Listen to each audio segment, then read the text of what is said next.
En el marco ahora, en el marco de este evento académico, tenemos el agrado de recibir al licenciado Daniel del Torto, cuya disertación se titula Configurar la enseñanza, entre paréntesis, inclusiva, que después él nos va a explicar por qué ese paréntesis. Daniel del Torto es licenciado en Ciencias de la Educación, profesor en Psicología, Filosofía y Ciencias de la Educación y profesor especializado en discapacidad visual, diplomado en Gestión de las Instituciones Educativas. Actualmente es profesor del Instituto Superior de Formación Docente número 34 de 3 de febrero en las carreras de Educación Primaria, Educación Especial e Historia, en las cátedras de Didáctica y Currículum, Psicología del Desarrollo y el Aprendizaje, Historia Política y Legislación Educativa Argentina y Campo de la Práctica Docente. Es capacitador docente y tutor virtual en el Instituto de Formación Docente de la Ciudad Autónoma de Buenos Aires. Se ha desempeñado como maestro, directivo, inspector de enseñanza y asesor docente en la modalidad de educación especial. Fue director de Educación Especial de la provincia de Buenos Aires en la Dirección General de Cultura y Educación entre los años 2016 y 2019. Se desempeñó como profesor en la especialización en discapacidad múltiple y sordo-ceguera en el Instituto Superior del Profesorado en Educación Especial, CABA.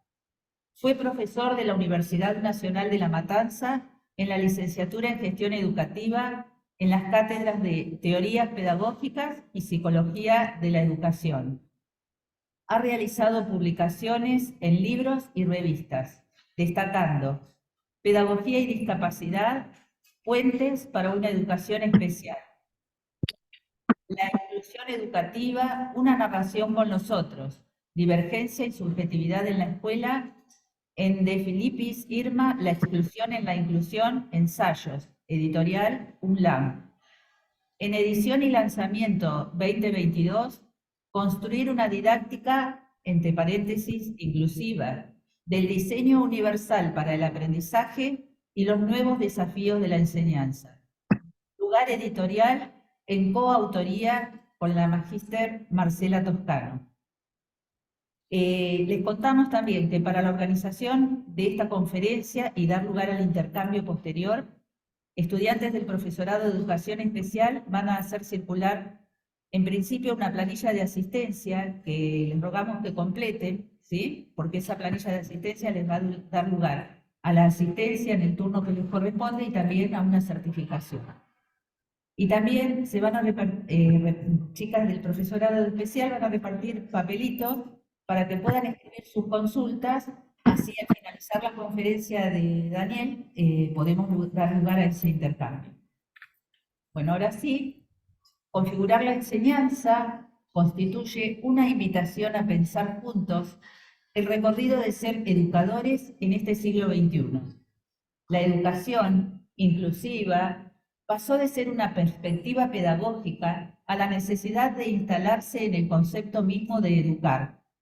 Así expresada, entre paréntesis, en el título de esta charla, pretende focalizarse en una mirada prospectiva del acto de educar, no para invisibilizarla, sino por el contrario, para destacar la centralidad de la enseñanza en el contexto de la variabilidad de los aprendizajes de cada uno de los sujetos que hoy transitan diversos recorridos escolares.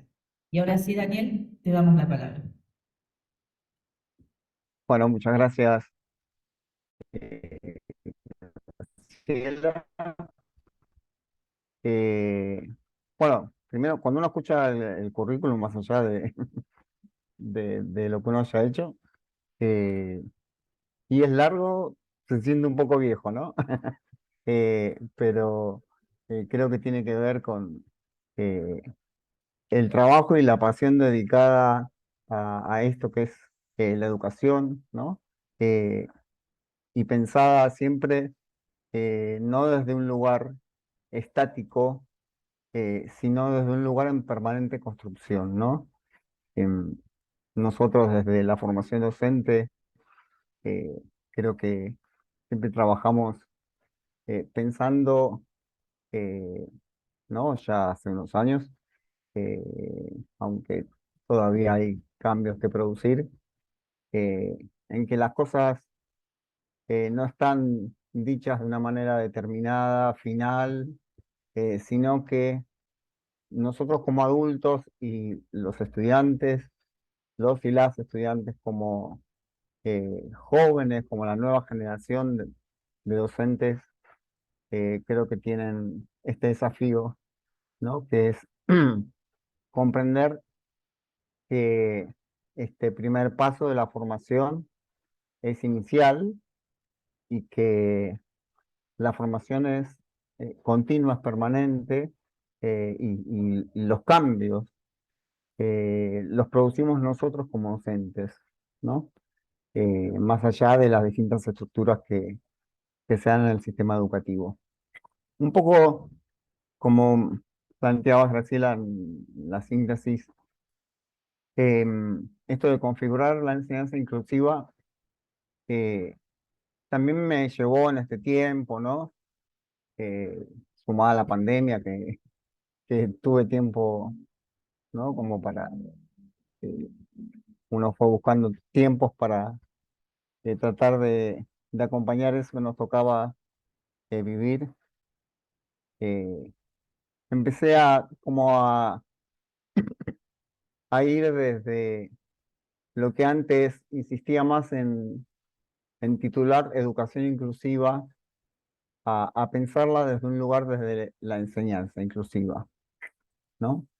Y ahora voy explicando porque un poco el recorrido propuesto tiene que ver con analizar esto de qué supone la configuración de la enseñanza, entre paréntesis, inclusiva, eh, y tomando un poco de distancia, si bien voy a hacer mención a algunos aspectos introductorios apenas de la educación especial, pero también tomando un poco de distancia de esta idea de inclusión como algo que le pertenece solo a la educación especial, ¿no? Entiendo que en el auditorio hay estudiantes de distintas carreras, ¿no? Eh, y, y creo que eso es lo interesante, ¿no? El poder pensar que ya hablar de configuraciones, hablar de educación inclusiva, no es algo que nos pertenece a los que en algún momento trabajamos en educación especial, sino que es una problemática educativa eh, que corresponde a todos los docentes, ¿no? En cualquier nivel o modalidad de la enseñanza en la que se desempeñe. A modo introductorio, como decía, los que están en educación especial ya lo saben, eh, eh, para el resto hacemos mención. La educación especial transitó distintos paradigmas, desde la mirada médico-psicométrica a su paradigma pedagógico curricular, y en los últimos tiempos eh, un paradigma centrado en la inclusión educativa, ¿no? Eh, y allí es donde empieza a derivarse esto del modelo de apoyos, ¿no? Para eliminar las barreras del aprendizaje y la participación, ¿no? Em, y esta idea de configurar la enseñanza cambia un poco, ¿no? Y no lo limita a esto de la configuración de apoyos, ¿no? Si bien hago mención, eh, estos apoyos, eh, precisamente como decía antes, tienen la intención de eliminar sobre todo barreras para el aprendizaje, ¿no? Eh, También para la participación, pero bueno, eso viene del concepto de apoyo que después menciono. Em, las configuraciones de apoyo, si uno busca así bibliografía como para eh, nada, estudiar, leer, en realidad no hay demasiada bibliografía escrita, porque en realidad fue un término que surgió en un documento de educación especial de nivel nacional en el año 2009, en donde se hacía alusión a distintas acciones vinculadas a redes, relaciones, orientaciones, asesoramiento, recursos y por supuesto sí estrategias didácticas, ¿no? Pero de alguna manera estas configuraciones de apoyo eh, quedaron reducidas a la atención específica de los estudiantes con discapacidad, ¿no? Eh, en ese momento creo que no solamente fue intención eh, cambiar el término que se utilizaba, adaptación curricular, como un ajuste, una intervención individual, sino pensar estas configuraciones como cierta variedad de intervenciones conjuntas y corresponsables. Esto es lo que empezó a aparecer en ese documento, ¿no? La idea de corresponsabilidad, porque si de las configuraciones de apoyo se ocupa solamente educación especial, no se estaría planteando un cambio y una transformación de la educación inclusiva y por ende de los sistemas educativos, ¿no? De la cual eh, todos los actores educativos somos responsables en este caso, si hablamos de discapacidad, de acompañar los procesos de diseño de configuraciones. Pensar en términos de configuración de la enseñanza, me parece que amplía un poco la mirada acerca de la educación inclusiva, porque sabemos, y seguramente esto se desarrollará en distintas materias, la educación inclusiva no queda solamente limitada a los estudiantes con discapacidad, ¿no? Sino que se constituye un derecho, diría, en la cual todas y todos los estudiantes, niñas, niños, jóvenes, adolescentes y adultos, puedan aprender, ¿sí? En el contexto escolar. Tengan o no tengan una discapacidad.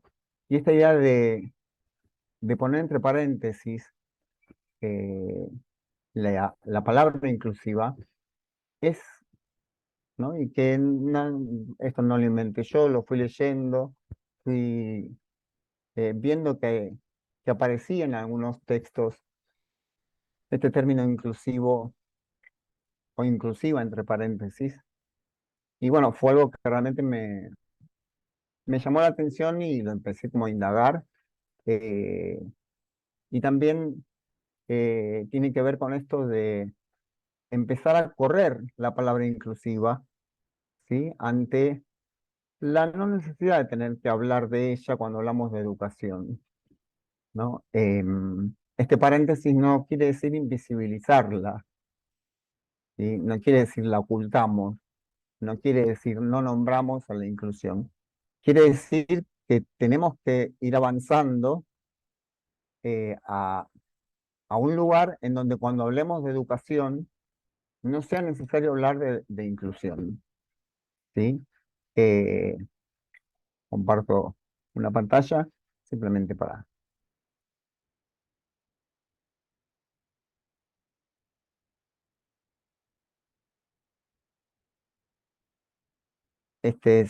Todavía no salió, como recién eh, hacía mención Graciela. Se ve, ¿no? La tapa del libro, ¿sí? Es simplemente a modo de presentación. Eh, Son, creo que los primeros que están viendo esta presentación, porque todavía está en impresión, esperando que salga pronto. Pero bueno, esta idea de construir una didáctica inclusiva eh, tiene este espíritu, ¿no? Y esta inclusiva, esta palabra inclusiva, entre paréntesis, está dando cuenta de esto que decía recién. Un libro que no fue pensado para educación especial, sino que un libro que fue pensado eh, para cualquier docente, ¿no? De cualquier nivel educativo. Em, y el capítulo 1 de este libro, ¿no? Eh, que se llama La educación inclusiva llegó y para quedarse, ¿no? Que después desarrollo un poquito eso. eh, Empieza con una frase, ¿no? Que una vez dijo un colega en un simposio y que, nada, vieron cuando uno escucha,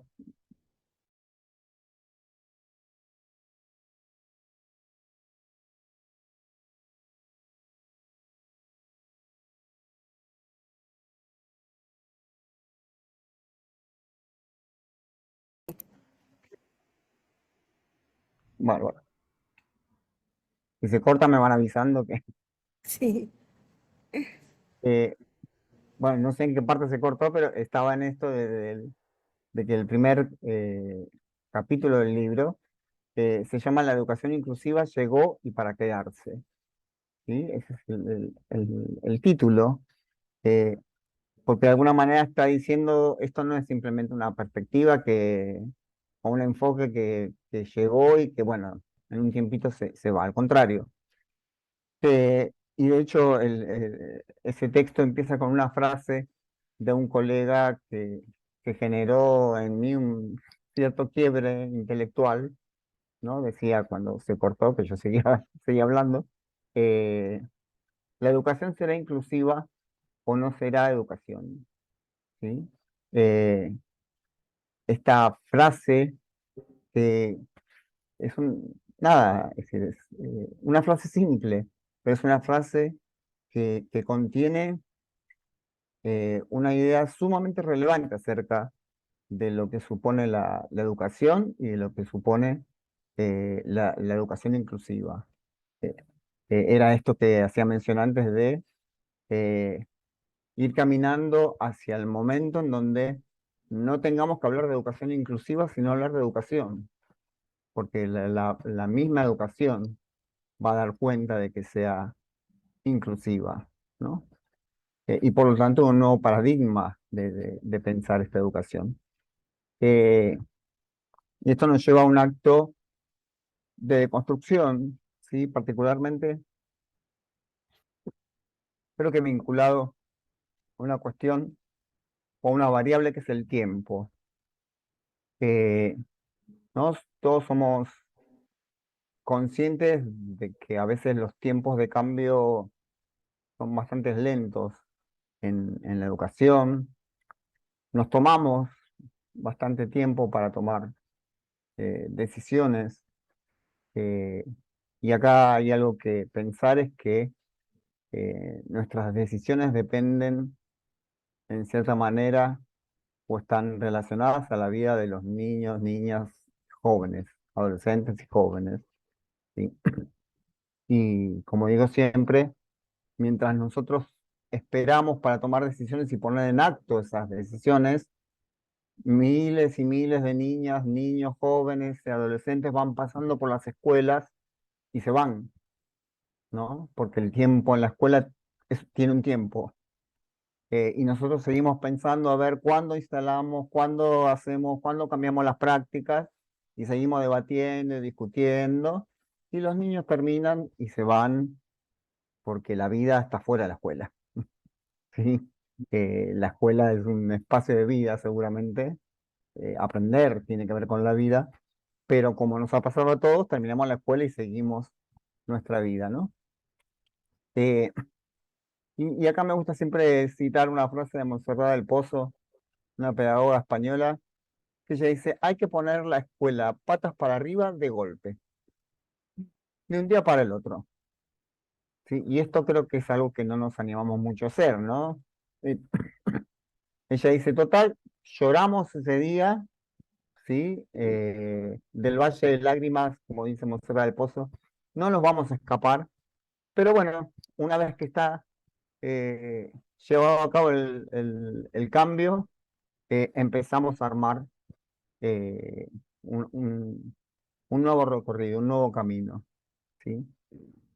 sin duda la educación inclusiva y la inclusión en particular, ¿no? Esto había hecho mención por allá en el 2020 cuando fue los 70 años, ¿no? Que tuve el gusto de participar. También había hecho mención a esto, a que la educación inclusiva de alguna manera eh, trastornó al sistema educativo, ¿no? Y en este sentido, que voy a Ahí compartir te escuchamos, pantalla. te estamos escuchando, ¿eh? Sí, está. Sí, sí, quiero compartir.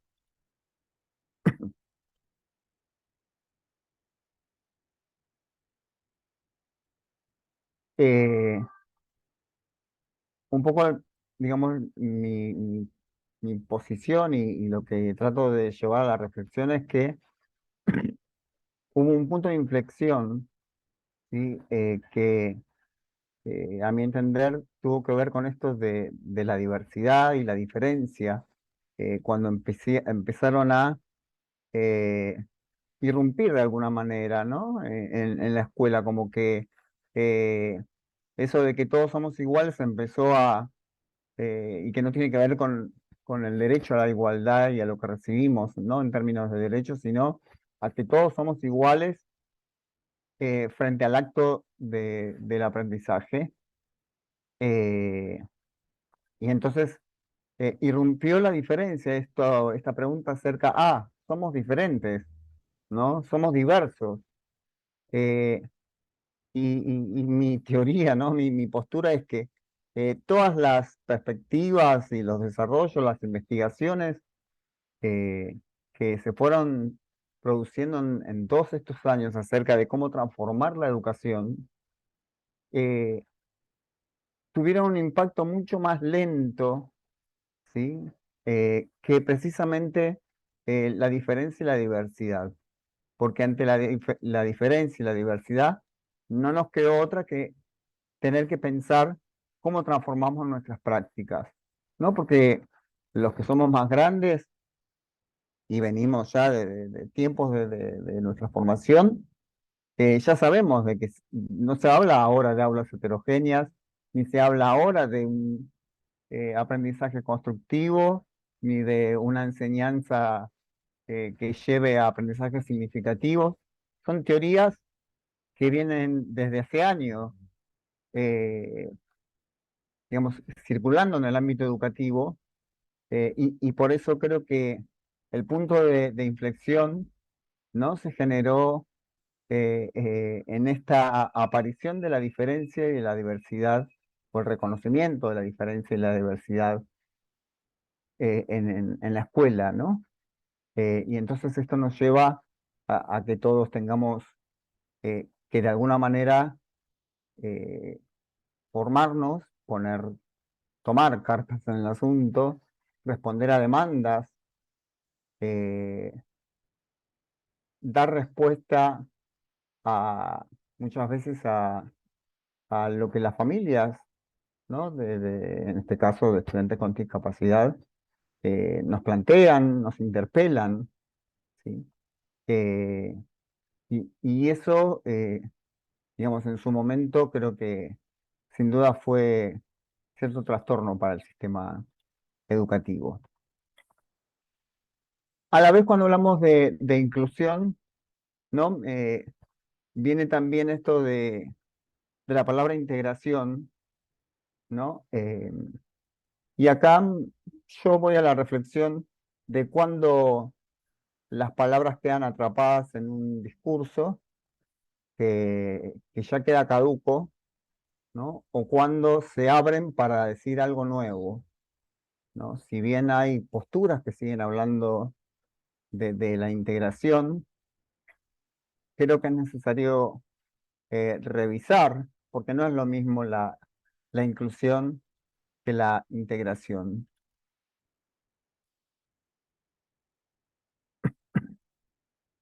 ¿Ve ahí? Y me voy eh, a la RAE, lo que define como inclusión y como integración para que podamos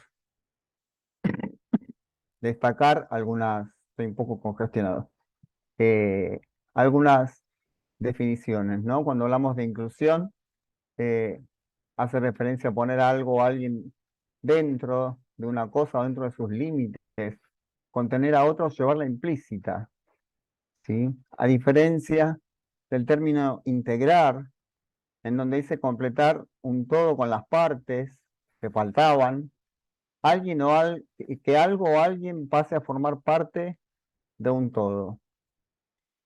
Eh, no son meras palabras, ¿no? Porque en el caso de integrar, no solo es completar algo con un todo, con las partes que le faltaban, es decir, que ese sujeto que no estaba en la escuela, bueno, ahora hay que hacer que esté, o que forme parte de un todo.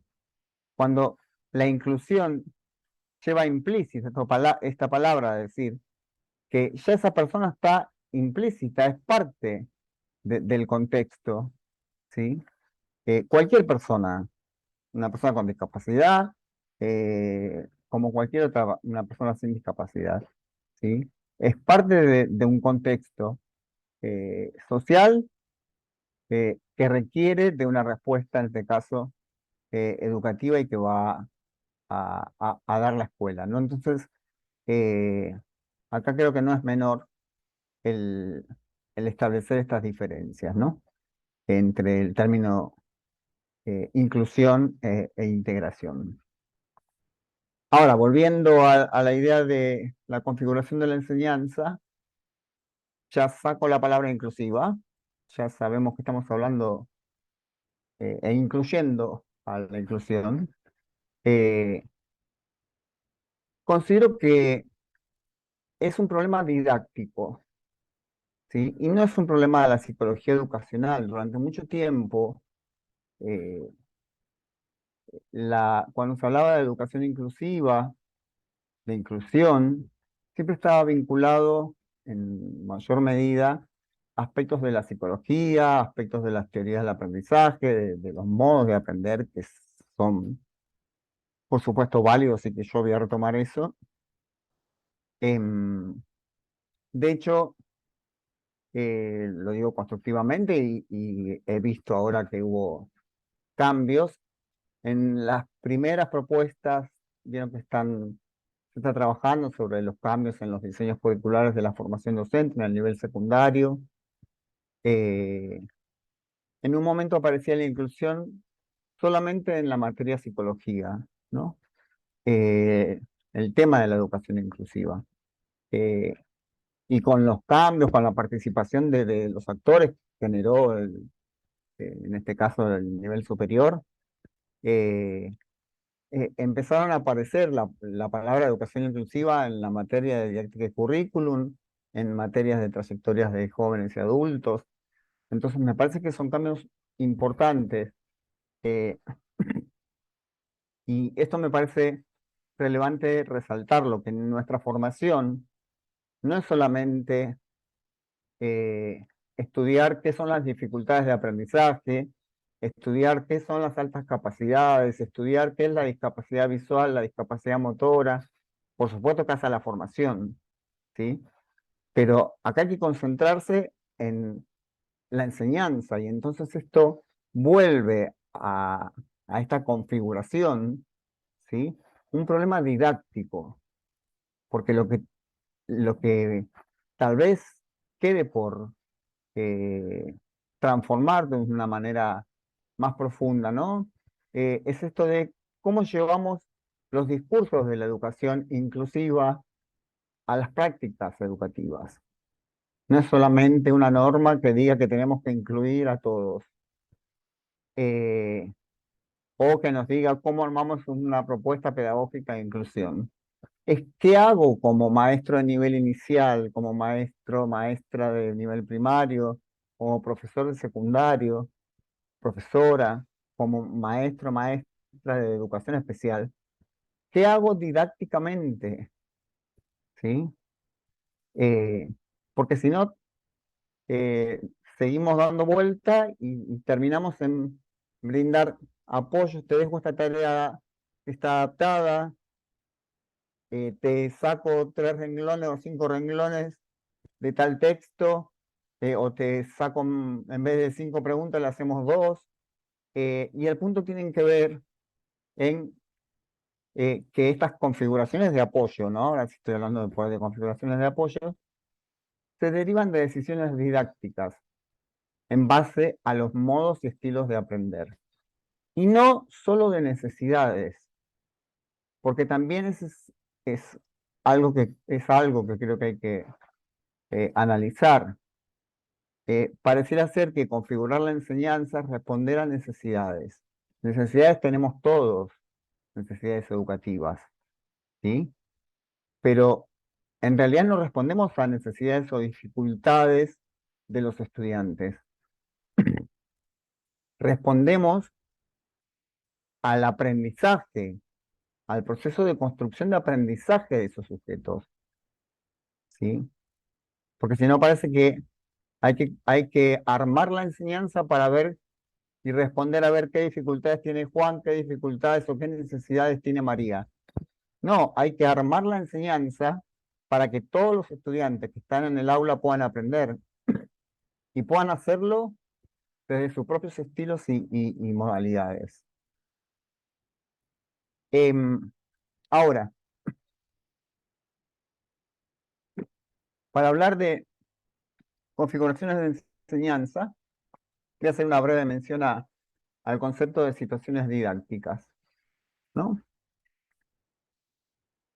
El que comparto pantalla.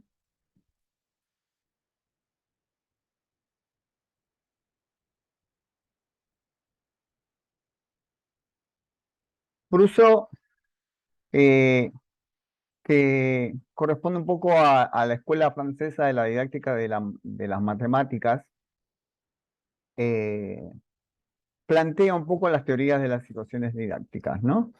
Entonces, eh, para que entiendan cómo llego acá, estoy hablando de configuraciones de la enseñanza, estoy diciendo que es un problema didáctico, problema no en términos de conflicto, problema en términos de problemática educativa, de problemática a indagar.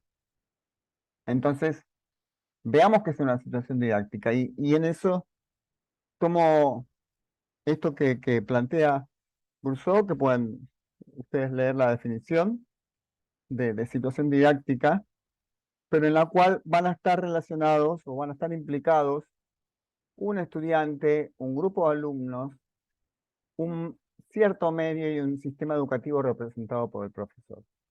Y si hablamos de configuraciones de la enseñanza, el centro está en el medio por el cual se va a producir la enseñanza para que precisamente los alumnos puedan apropiarse de un saber constituido o en vías de constitución, ¿sí?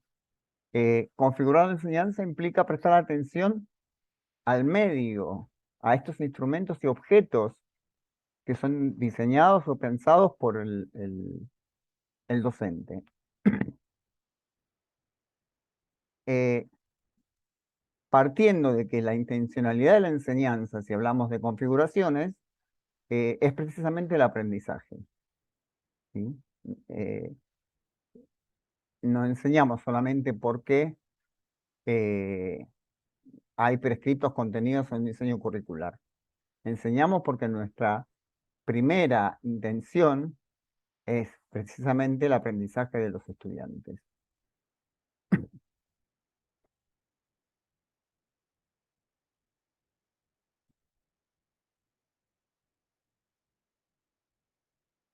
Y entonces entramos en un punto, voy a tardar porque estoy,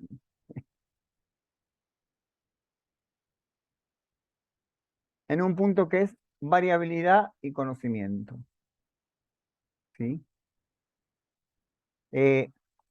Cuando hablamos de variabilidad y conocimiento, acá hay dos aspectos. La variabilidad corresponde al sujeto que está aprendiendo, ¿sí? Y ahora lo amplío. Y el punto en la enseñanza es cómo ese sujeto se vincula con el conocimiento. Y ahí es donde está la configuración de la enseñanza, en cómo se diseña este acercamiento, esta vinculación entre las distintas formas de aprender y el acceso al conocimiento, ¿sí? Cuando decimos que nosotros enseñamos contenidos o saberes, es decir, el punto de partida es tener en claro que lo que estamos haciendo es vincular al sujeto con el aprendizaje, con el conocimiento, ¿sí? Acá lo voy a sacar simplemente para nombrar, no voy a desarrollar tanto esto, ya que aparte pueden acceder por otros medios, al diseño universal para el aprendizaje como una de las tantas propuestas que aparecen como respuesta a la heterogeneidad del aula, ¿sí? Que es este concepto de variabilidad sistémica. Eh, el concepto de variabilidad significa particularmente que cada sujeto aprende de una manera diferente.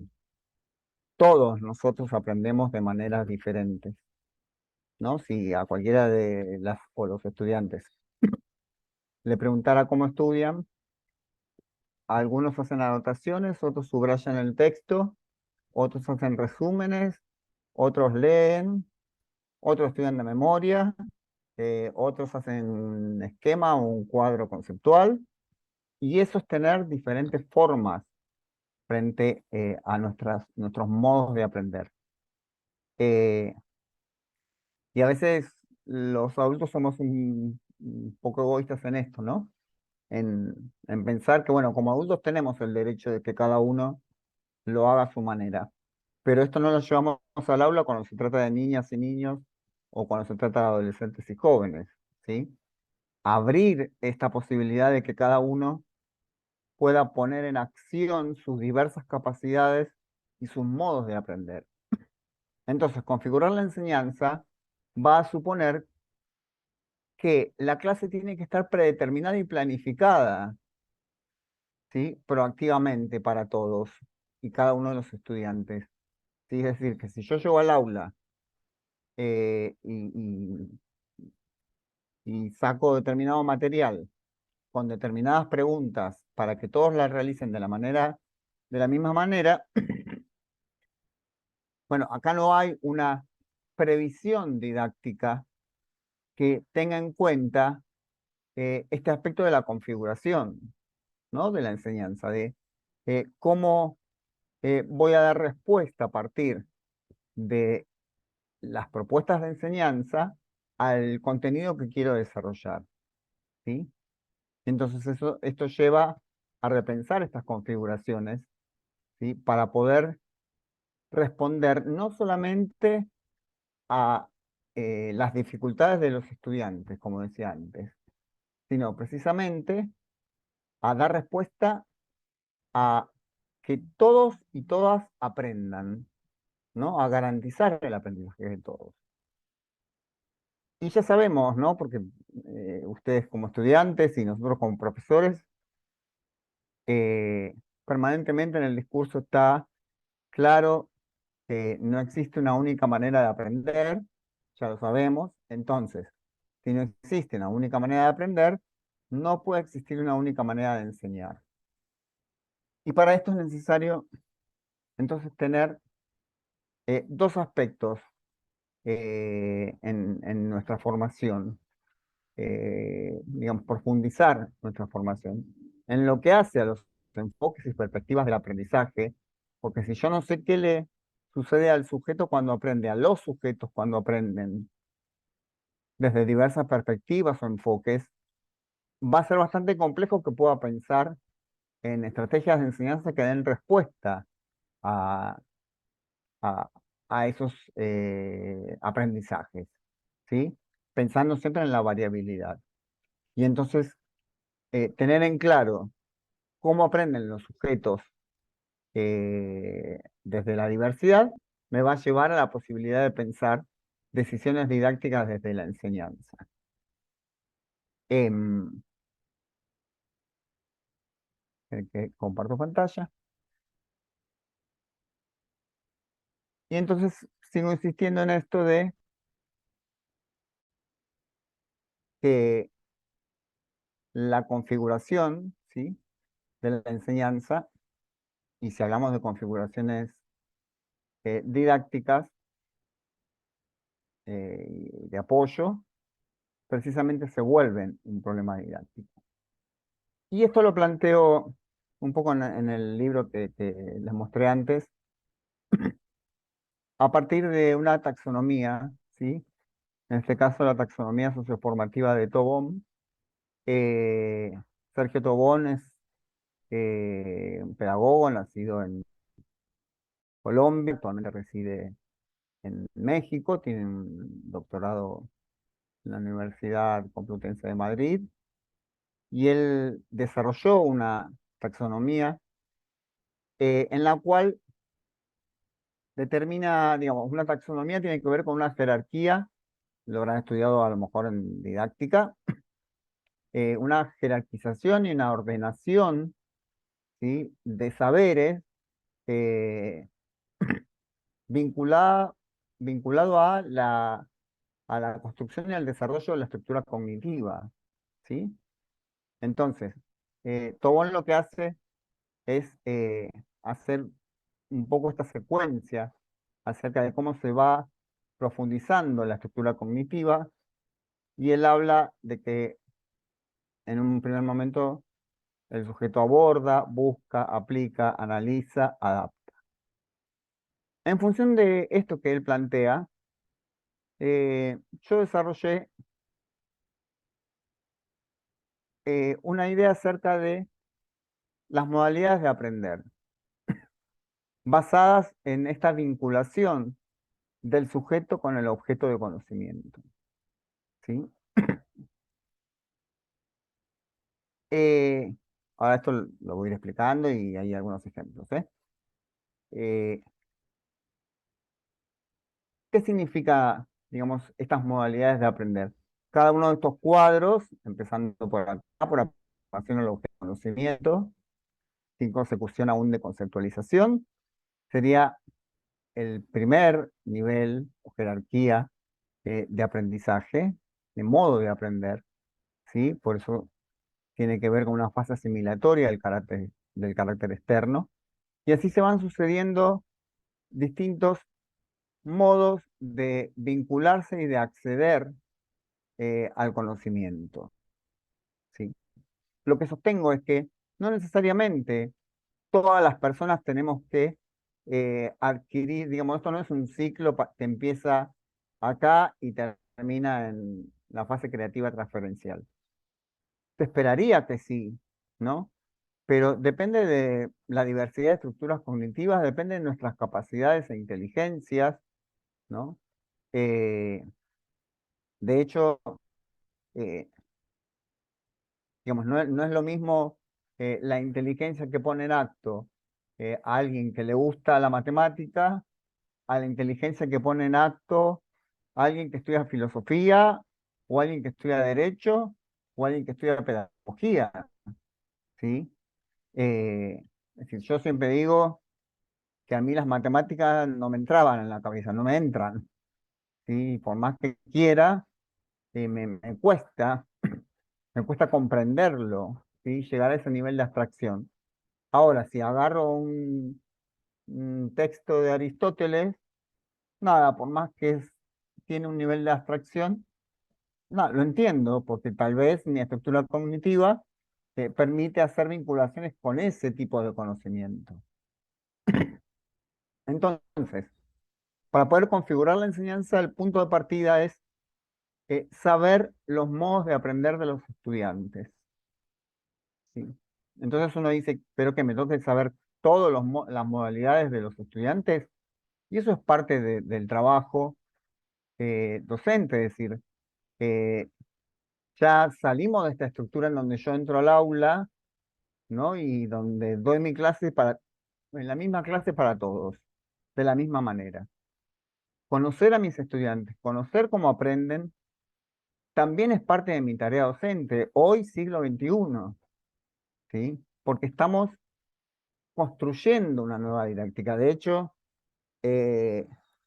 el nombre del libro, ¿no? Poner construir una didáctica inclusiva y empezar con un verbo que dice construir, no está siendo definitivo, porque si no yo podría haber sacado y poner una didáctica inclusiva. Y si lo pongo así, estoy poniendo algo taxativo, ¿sí? Como que ya está construida. Y entonces salimos de esa didáctica magna de Comenio, en donde había que enseñar todo a todos y los siguientes pedagogos que también habrán estudiado en su formación, en donde, y que todavía, digamos, siguen vigentes en muchas prácticas escolares, en donde cada pregunta tiene su respuesta, ¿sí?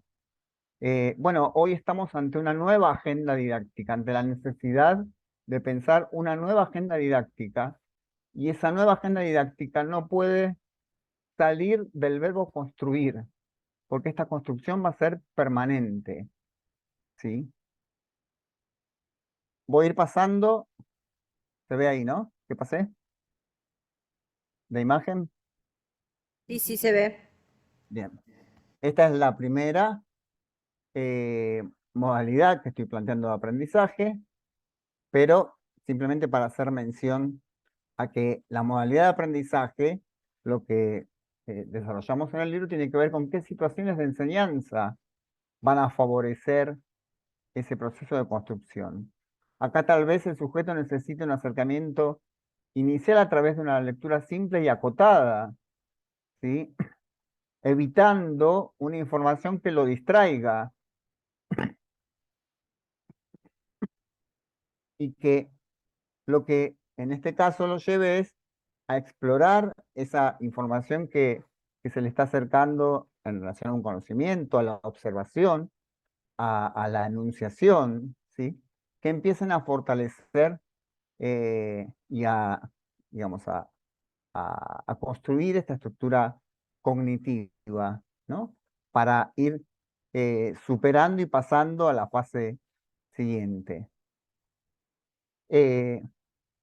Una fase siguiente que ya tiene que ver con la recepción en un proceso de interiorización, ¿no? Y acá, si me baso en la teoría vygotsquiana, Vygotsky habla de una ley de doble formación, ¿sí? En esto, ¿el qué quiere decir? Que primero se aprende con nosotros y luego ese aprendizaje es interiorizado, ¿no? Él habla de lo interpsíquico, intersubjetivo y lo intrapsíquico, intrasubjetivo. Bueno, acá se va a dar, digamos, situaciones de enseñanza que tal vez el sujeto necesite, pueda construir definiciones, describir características, desarrollar operaciones intelectuales básicas como la concentración, la comparación, la ordenación, ¿sí? Eh, eh, situaciones de enseñanza que lo lleven a indagar, a registrar, a seleccionar, a organizar información, ¿sí? Entonces, y así va pasando, no voy a leer todo esto, pero así va pasando en cada una de las fases, ¿no? En este caso ya hay una acción vinculada más a la comprensión y a la problematización del objeto de conocimiento.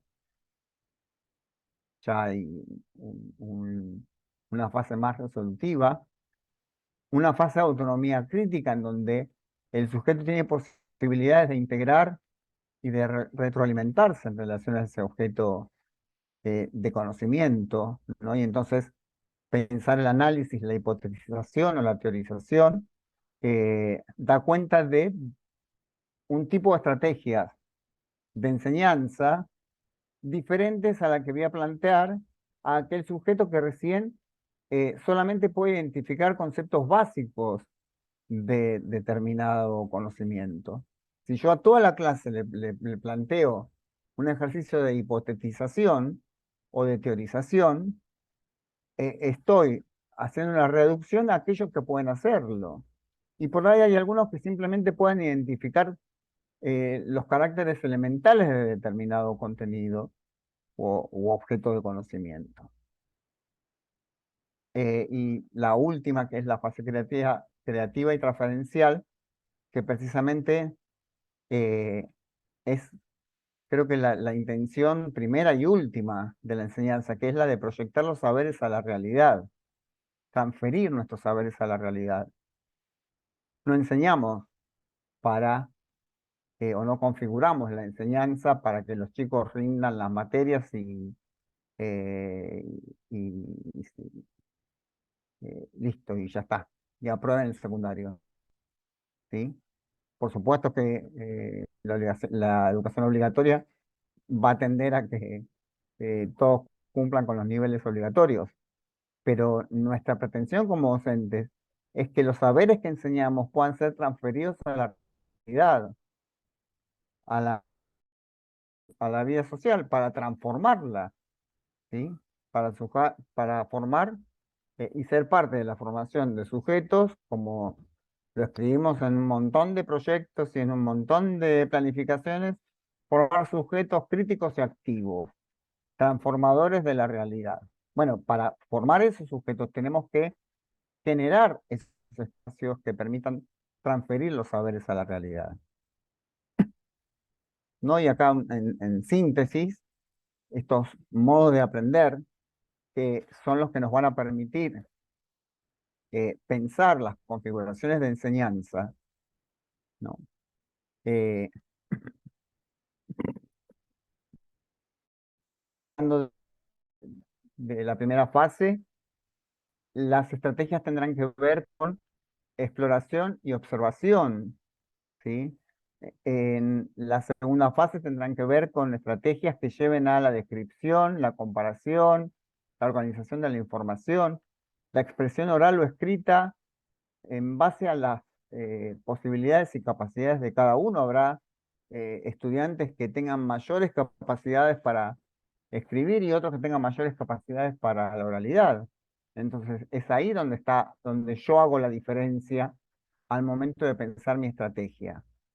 En fases más complejas, mis estrategias tienen que ver con proponer la sistematización, la comprobación, bueno, lo están leyendo ustedes, como decía antes, la hipotetización, la argumentación, eh, sino, digamos, partiríamos de pensar que en toda la clase todo el estudiantado puede argumentar y dar cuenta de un posicionamiento respecto a determinado conocimiento.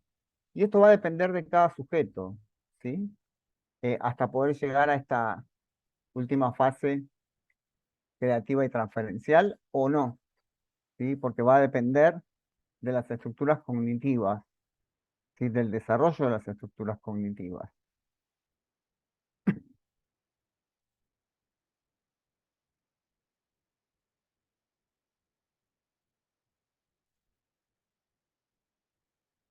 Y entonces, para ir cerrando un poquito y ahora que ustedes puedan hacer algunas preguntas, llega otro aspecto a considerar, que es la idea de conocimiento y educación inclusiva, ¿no? También creo que en su momento, en el 2020, en la conferencia, lo dije, eh, que también lo escuché en un congreso que fui, que en este siglo XXI la desinformación es una elección, una decisión. Estar desinformado es una decisión. Entonces, eh, acá hay muchas patas, ¿no? En juego, porque los docentes decimos o dicen, me falta formación en, el Estado me tiene que formar en, no hay capacitación, no estoy preparado para, ¿sí? Y por supuesto que el Estado tiene responsabilidad en brindar espacios de formación y de capacitación, ¿sí? Esa es una de las patas en nuestra tarea como docentes. Eh, la otra es la formación personal, la formación que cada uno va a buscar, porque no podemos siempre estar esperando que la formación me llegue del otro lado. Y en este caso lo que planteo un poco en el libro no, ahí está, lleno de palabras, eh, y, y decimos, no, uso, creo que eh, hace 30 años ya que trabajo docente. Eh, Mi primer cargo fue por los años fines de los 80 como maestro integrador en el área de discapacidad visual, y ya escuchaba a los maestros de la primaria o de la secundaria decir, no estoy preparado para, ¿sí? Me jubilé de la educación especial y seguí escuchando lo mismo. Hoy me dedico solo a la educación superior, ¿sí? Entonces, durante 30 años escuché, no estoy preparado para. Entonces digo, bueno, a ver, demos vuelta a la pregunta. ¿Para qué sí estoy preparado como docente? Y acá pensé en una lista de para todas las cosas posibles que está preparado un docente de cualquier nivel o modalidad. Las pueden leer ustedes, yo solamente leo algunas. Eh, para capacitarme, para renovar mis saberes docentes, para andamiar saberes, para diseñar situaciones didácticas y planificar clases, eh, para coordinar la dinámica del aula, para crear condiciones y que los estudiantes aprendan colaborativamente, entender situaciones conflictivas entre los alumnos, ¿sí? Estar atento ante aquello que enseño y que algún estudiante pueda no comprender, que por acá, o no resolverlo, interviniendo para evitar que esa situación le genere frustración, ¿sí? Para buscar información sobre enfoques, teorías o perspectivas pedagógicas y didácticas, ¿sí? Y esto que decía antes, para que los saberes que enseño puedan ser transferidos al contexto social y cultural y a las trayectorias de vida de los estudiantes, que es lo principal. ¿Sí? Cuando hablamos de trayectorias educativas, hablamos de trayectorias de vida. Y entonces, si estoy preparado como educador para todo esto, estoy preparado para la educación inclusiva. ¿Sí? Eh, por supuesto que habrá aspectos específicos frente a una situación de discapacidad, frente a una dificultad de aprendizaje, frente a algo que no tiene nombre, que no tiene etiqueta, que no tiene diagnóstico, ¿sí? Un sujeto, un niño, adolescente, joven, que, que tiene algún tipo de dificultad para acceder a determinado conocimiento, pero no le pasa nada. No todos los que no aprenden le pasa algo, ¿sí? Como dije antes, yo no entendí matemática en la secundaria, no me la llevé nunca porque, bueno, zafé en las pruebas, eh, pero es pensar en positivo, dar vuelta a esa pregunta. Y ese dar vuelta en la pregunta, lo que me hace es precisamente abrirme a la posibilidad de que la educación inclusiva, entre paréntesis, es parte hoy en este siglo XXI de mi tarea docente. Muchas gracias.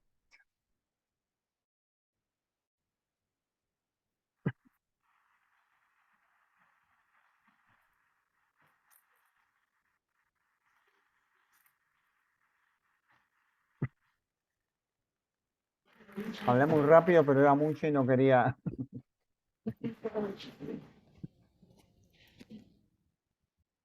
Bien.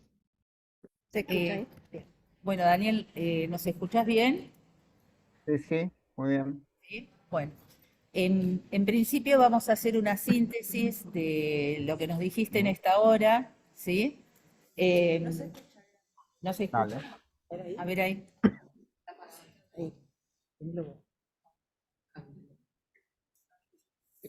Ese cablecito. Es el cable. Sí. Un segundito que tenemos problemas tecnológicos. Sí, sí, Bueno, no hay problema. Daniel nos ha invitado a pensar en particular la configuración de la enseñanza inclusiva como un desafío ineludible para todos, todas, los y las docentes y para todos los y las actores y actoras institucionales, sobre todo para ustedes que son la mayoría docentes en formación, y también para los que se supone ya estamos formados, cosa que no es real. Y por otro lado, ha planteado la inquietud acerca del término inclusivo. En tanto, es un rasgo inherente, al menos es lo que esperamos, de una perspectiva pedagógica de la educación, que contempla a todas las diversidades, no a la educación especial, a la persona en situación de discapacidad, a todas las diversidades, incluidos nosotros. Y cita, ¿la educación será inclusiva o no será? Nos interpela de igual modo a pensar el lugar y la incidencia de nuestras decisiones en la vida de nuestros y nuestras estudiantes, de nuestros y nuestras alumnos. En este sentido, la emergencia y principalmente la demanda de la atención a la diversidad, desde la familia, desde la comunidad, ha irrumpido con fuerza en las escuelas y también en nuestro instituto, sin duda. Y quizás con más fuerza que los desarrollos teóricos que ya venían circulando desde hace tiempo. Desde la revisión de los conceptos de inclusión y de integración, Daniel nos convoca a pensar la cuestión como un problema didáctico, con preguntas centrales como ¿cómo llevar los discursos de la educación inclusiva a las prácticas de enseñanza? Sin duda es lo más difícil, ¿no? Porque el discurso existe. Ahora, al interior del aula, ¿cómo lo ponemos en práctica? ¿Qué es configurar la enseñanza? Preguntas que conllevan implícitas la preocupación por la construcción de aprendizajes y considerando además los modos de aprender. ¿Cómo garantizar que todas y todos aprendan? Si existen diferentes formas de aprender, como él nos menciona, no puede haber una sola forma de enseñar. De allí que se vuelve necesario para la tarea docente y para construir realmente una didáctica inclusiva, no un discurso, conocer los modos de aprender de nuestros y nuestras estudiantes. Eso desde el mismo día que ingresan al sistema educativo, ¿sí? Hasta el día que terminan en el sistema educativo y siguen en la docencia. Los modos de aprender van con nosotros, con la vida misma, ¿sí? Daniel propone pensar la enseñanza y las estrategias posibles desde la progresiva vinculación entre los sujetos y el objeto de conocimiento. Son estos modos de aprender los que nos van a permitir configuraciones de enseñanza. ¿Sí? Configuraciones didácticas, configuraciones de enseñanza. Y al último hizo una reflexión que nos quedó así, para que todos hagamos o la hagamos propia. Estar desinformado es una decisión. Tiene que ver con las palabras de Carlos Esplier también, que leímos al principio de la jornada, ¿no? Es una decisión de cada uno, el no estar preparado. Otra cosa es el estar disponible. Bien. Daniel, ahora vamos a dar lugar a algunas preguntas que fueron haciendo las personas presentes. Le voy a pasar la palabra a Cristina. Sí, cómo no. Buen día, Daniel. Hola, Cristina. Bueno, acá hemos recogido múltiples preguntas. Posiblemente no podamos dar lugar a la gran cantidad de preguntas que recibimos, pero bueno, rápidamente tratamos de categorizarlas por lo que estuvimos mirando en 4 grandes grupos de preguntas. Algunas de ellas plantean tensiones entre las perspectivas pedagógicas, la mirada de una educación inclusiva, de una enseñanza inclusiva, como vos desarrollaste en esta disertación, las tensiones entre esas perspectivas pedagógicas y las políticas educativas y curriculares. Hay otro grupo de preguntas que plantea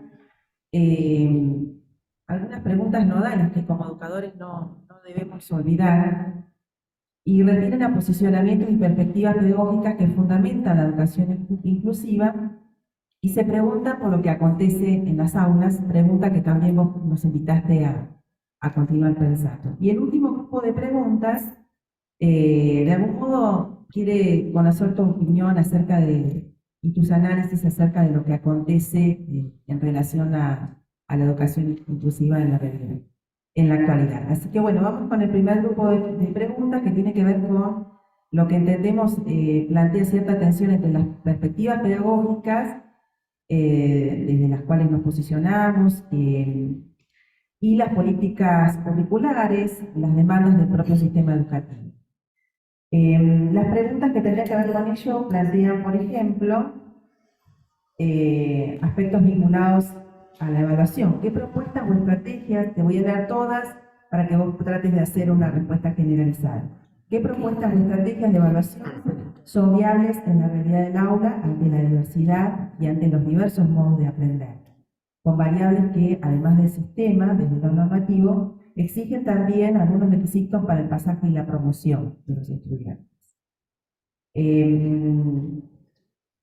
Hay otra pregunta que se plantea si no sería más beneficioso, en pos de que la educación inclusiva sea la única forma de educación, que la modalidad comience a formar parte de las propuestas de todos los niveles. Jornadas, reuniones, ateneos, y acá aparece una percepción de que la educación especial aparece como apartada del resto de las formaciones. Otra pregunta plantea que los diseños curriculares de educación especial, educación primaria, educación inicial poseen alto nivel, mucha carga de materias necesarias, pero que necesariamente también debería realizarse una revisión acerca de cuáles serían los contenidos relevantes para la formación en términos de una perspectiva inclusiva.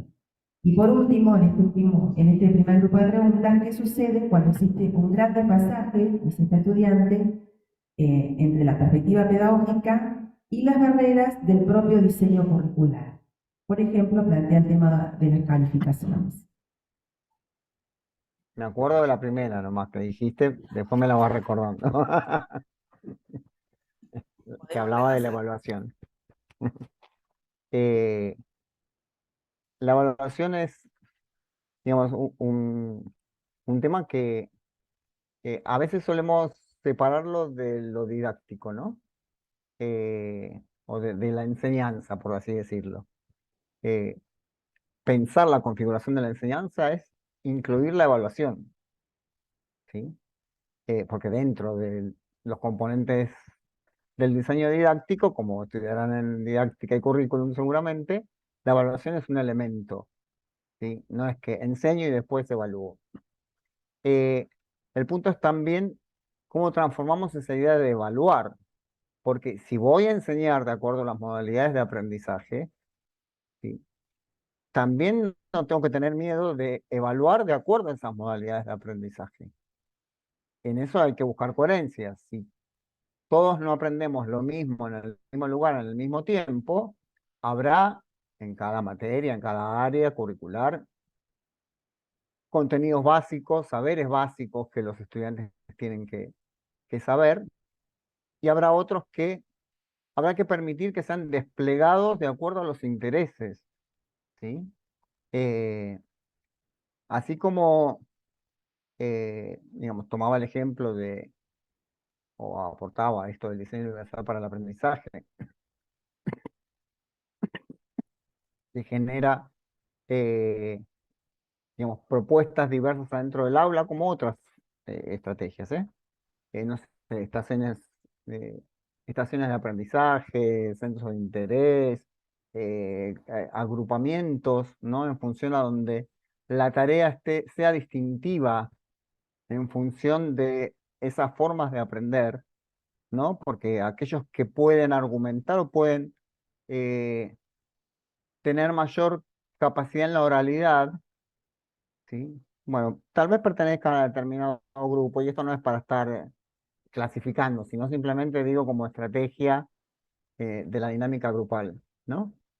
Los que tienen capacidad de oralidad seguramente son diferentes a los que tengan capacidad de escritura, ¿sí? Eh, entonces, también tengo que habilitar diversas formas e instrumentos para la instancia de evaluación. Eh, Porque estamos acostumbrados que la prueba escrita es para todos. Y por ahí hay sujetos que, bueno, sujetos a veces suena como frío, Hay estudiantes, hay niños, niñas, que se sienten más cómodos hablando, ¿sí? Explicando, y hay otros que se sienten más cómodos eh, escribiendo. Entonces también está en que las variaciones pasen por no tener miedo a tomar diferentes evaluaciones de lo que estoy enseñando. Si enseñé la vaca, por decir un término así general, no todos tienen por qué aprender exactamente lo mismo de la vaca, ¿sí? La vaca tendrá, es decir, da leche, da el cuero, vive en el espacios rurales y o urbanos, tiene que ver con la industria, tiene que ver, hay cuestiones históricas. En Egipto la vaca tiene una representación, no sé si es Egipto o no India, en la India, ¿no? La vaca tiene una representación diferente. Fíjense todas las cosas que me salieron en este momento de la vaca. ¿Por qué hay que aprender una sola cosa de la vaca? Y esto también tiene que ver con las configuraciones de enseñanza y las configuraciones de apoyo, ¿no? El reducir solamente un conocimiento a lo que yo quiero que aprendan. Y lo vinculo con otras preguntas que hablaban del diseño curricular. Eh, el diseño curricular plantea una, digamos, porque corresponde, ¿no? A plantear cuáles son los contenidos que tienen que ser enseñados. Eh, pero no es que plantea que el contenido, digamos, tiene que ser enseñado en su totalidad, y me dice todo lo que tengo que enseñar de, no sé, mezclas, y me da todo el listado. eh, Nada, y hay alguno que podrá hacer una experiencia con mezclas y poder explicarme, ¿sí? No sé, digo mezcla, como puedo decir, las transformaciones de los materiales. Alguno podrá explicármelo de una manera más sencilla, otro necesitará un video como soporte para poder ir viendo el video y decirme, sí, acá hay una transformación del material porque se produjo, no sé, el acercamiento a una energía que le dio calor y derritió el hielo, por poner un ejemplo. Entonces, las mismas variación que hacemos en las estrategias de enseñanza, tenemos que posibilitarlas en la evaluación, ¿no? Y también pensar que la evaluación es solo del alumno, eh, porque la evaluación, yo soy parte de ese proceso de evaluación. Si nadie sabe nada en la prueba escrita, eh, y yo no digo que soy responsable, pero algo me pasó a mí porque no se aprende solamente afuera, ¿no? Esto habría que diferenciar lo que es el nivel primario, por poner algunos ejemplos, ¿no? El nivel secundario, en donde tal vez en el nivel secundario se exige un poco más de estudio afuera de la casa, ¿no? Y como en el instituto, ¿sí? En la formación docente también tenemos que ir a casa, como les digo a mis estudiantes, ponen la cola en la silla y estudian, ¿sí? Pero sobre todo con niñas, niños, adolescentes y jóvenes, el aprendizaje tiene que suceder en la escuela, ¿sí? Entonces, si yo espero que eso que ellos van a traer para la evaluación sea todo lo que les di para estudiar, ¿sí? Y no pueden resolverlo mínimamente con lo que yo les enseñé en el aula, porque si yo enseñé en el aula, ¿sí? En casa por ahí tengan que repasar y revisar las actividades que hicimos, ¿no? Porque lo importante es eso, que el conocimiento se produce dentro del aula y de la escuela. Es tradicional también pensar desde lo pedagógico y didáctico que en la escuela yo doy una clase expositiva y después ellos terminan de estudiar en, en casa. ¿Sí? Entonces, eh, el aprendizaje sucede adentro del aula y ese también es un punto de partida a considerar. ¿Sí? ¿Me recordás otra de las preguntas? Bien, a ver acá. Gracias, Daniel. Interesante para pensar como docentes el desafío de pensar en términos de configuraciones, porque pensaba, digo, bueno, acá involucra lo artesanal, lo que uno tiene que ir pensando en función de un contexto determinado, implica un saber profesional, porque eso hay que hacerlo con un saber que le dé sustento, pero también un conocimiento cotidiano de ese grupo de estudiantes, de esos modos de aprender distintos que ellos tienen, y justamente de un compromiso con una perspectiva inclusiva. Para cerrar Ah, la... perdón, si me dejas agregar algo que me vino ahora a la cabeza, es que también estamos en una cuestión generacional, ¿no?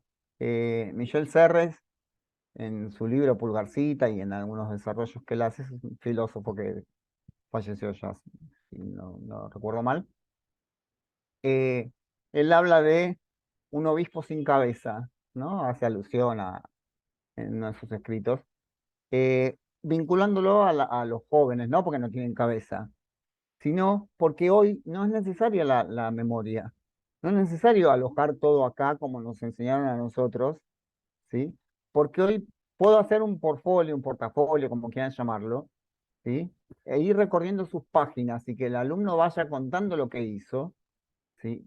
Porque no necesita la memoria. Hoy la memoria, para nosotros por ahí como adultos será importante, pero para un joven no. Entonces no va a entender por qué me hacen estudiar de memoria algo que después tengo que escribir, responder en 3 preguntas que me hace el profesor. Entonces ahí también está una mirada nueva acerca de cómo piensan las generaciones. Esto la memoria es de la computadora o del teléfono o de la tablet, ¿sí? La cabeza la uso para pensar, ¿no? Sí, un desafío que es un desafío, como vos decís, didáctico. Es un desafío didáctico, como vos decís. Ujú. Bueno, como estamos acotando el tiempo, llegando al tiempo que teníamos previsto para la conferencia, pero nos parecía que hay un grupo de preguntas que no podemos dejar de lado, que podemos condensarlas, quizás las voy a leer todas, pero las podemos condensar en la última, y tiene que ver con justamente este grupo de preguntas que atiende a los posicionamientos y perspectivas pedagógicas que fundamentan la educación inclusiva y lo que acontece realmente en las aulas. Y las preguntas en relación a eso plantean, si vos pensás en una educación donde no se hable más de aulas inclusivas, sino simplemente de aulas, ¿qué hace falta para poder hablar de educación sin aclarar que tiene que ser inclusiva? ¿Qué debemos hacer? Y la última, si podés en una palabra, quizás alguna más, decirnos qué es la inclusión. Ujú. Eh, bueno, respecto a lo primero, em, creo que esto que hacía mención a que la inclusión trastornó al sistema educativo, lo trastornó en su organización, ¿no? Y lo que en un momento permitió dar respuestas a las inclusiones o lo que como se llamaba las integraciones en su momento, en donde un maestro de educación especial iba y atendía y trabajaba con el maestro de la escuela de nivel, se dio en un tiempo específico en donde tal vez eran menos los estudiantes, ¿sí? Que estaban en propuestas de inclusión, porque el resto estaba en la escuela especial, ¿sí? Ahora, cuando se abre la educación especial y ahora es la familia la que toma la decisión acerca de a dónde quiere que su hijo realice su trayectoria educativa, eh, esto hace, por un lado, lo que hacía mención a nuestra formación, ¿sí? Nosotros educamos a todos y todas. Eh, y cuento una breve así anécdota, no suelo hablar mucho de mis cargos eh, políticos en este caso, eh, pero en un momento, cuando fui director de educación especial, frente a estos cambios y transformaciones que venían con el tema de la educación inclusiva y que a veces generaban conflictos, ¿no? Con las escuelas especiales, a mucha gente, inspectores o por ahí directores les decía, díganme ustedes, ¿cuántos cargos le pido al ministro? ¿Sí? 50.000 cargos de maestros integradores para satisfacer, digamos, a toda la población. Es imposible. El Estado, y esto no quiere decir que el Estado abandona, ¿no?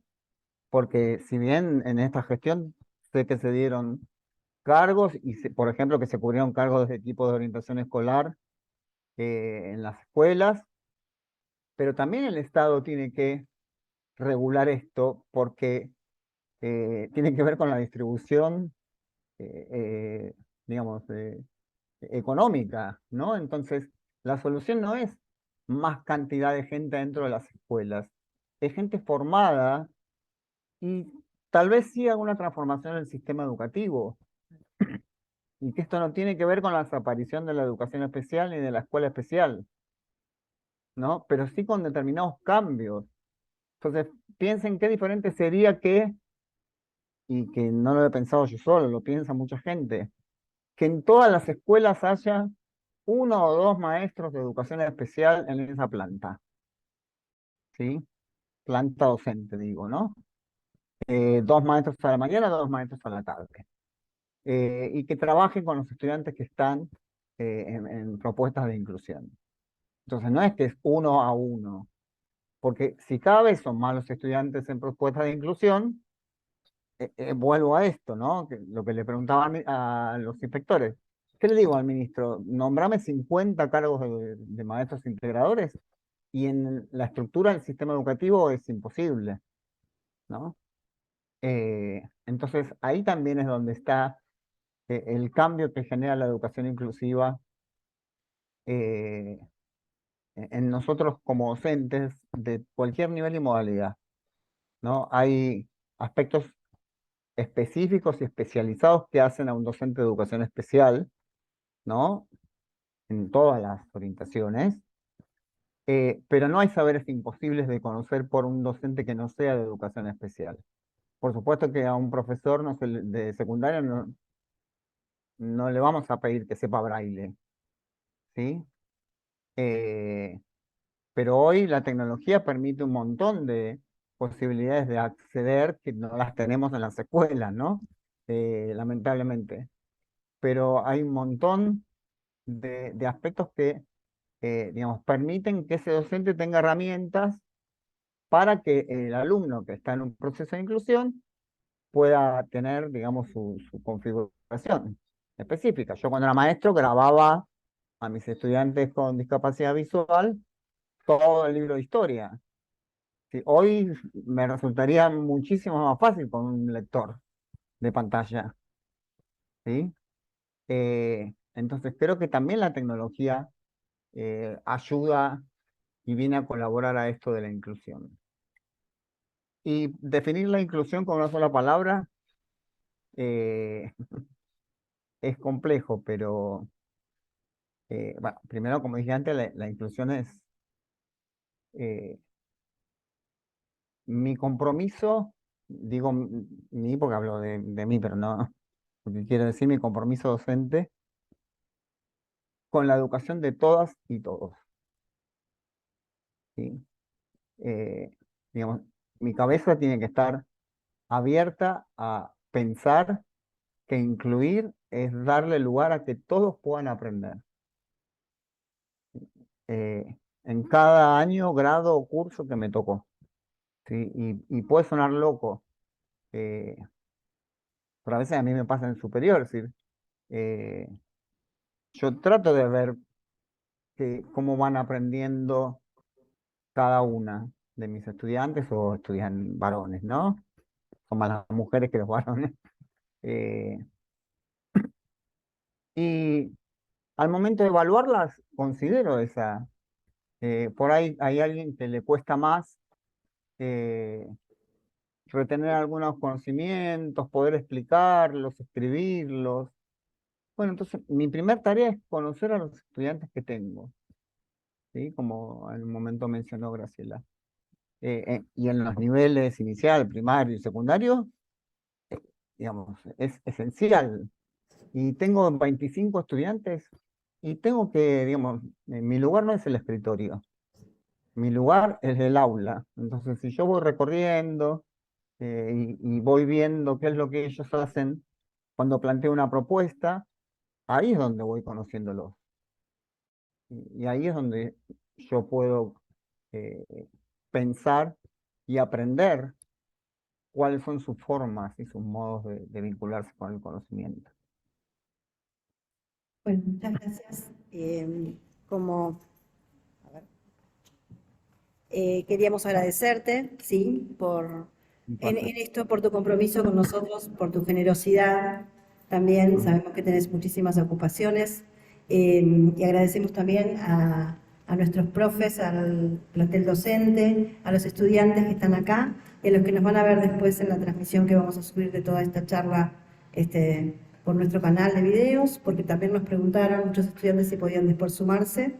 Tu charla es insumo para nosotros, para nuestras clases, así que desde ya muchísimas gracias por todo y por siempre colaborar, ¿sí? Generosamente con nosotros, y es muy, pero muy valioso, sobre todo para nuestro profesorado de educación especial, pero para todas nuestras carreras que realmente están esforzándose, a veces incluso con pocos recursos, con pocas herramientas, por eso las buscamos, por eso los convocamos, ¿sí? Para acercarnos a esa educación inclusiva que es la que nos presentaste y nos acercaste un poquito más hoy a todos nosotros y a todas nosotras. Muchísimas Un gracias. gusto para mí y siempre a disposición para lo que quieran. Muchas gracias.